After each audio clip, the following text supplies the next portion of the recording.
Molar mass क्या होता है। यहाँ नेम से ही क्लियर है, मोलर मास 1 मोल का जो मास होगा उसको क्या बोलते हैं, मोलर मास।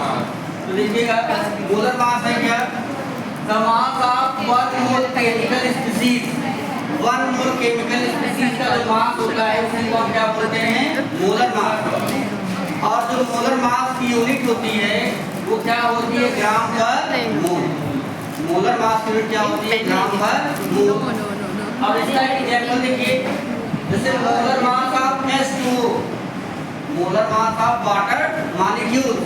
तो एक बात समझिए पहले, 1 मोल वाटर में कितने मॉलिक्यूल होंगे वाटर के, 6.022 into 10⁻23 वाटर मॉलिक्यूल। अब कितने मॉलिक्यूल्स का मास जो होगा उसे क्या बोलेंगे हम, मोलर मास। कैसे निकालेंगे, तो हाइड्रोजन का जो 1 एटम होता है, हाइड्रोजन का जो 1 एटम होता है उसका मास कितना होता है, 1। ऑक्सीजन का जो 1 एटम होता है उसका एटॉमिक नंबर 8, एटॉमिक मास 16। तो यहाँ पे कितने एटम हैं हाइड्रोजन के, 2। यहाँ पे 2 into 1 का 1 होता है, 2 into 1। और ऑक्सीजन का 1 एटम है, 2 into 1 plus 16 कितना हो जाएगा, 18 ग्राम पर मोल। क्लियर हुआ।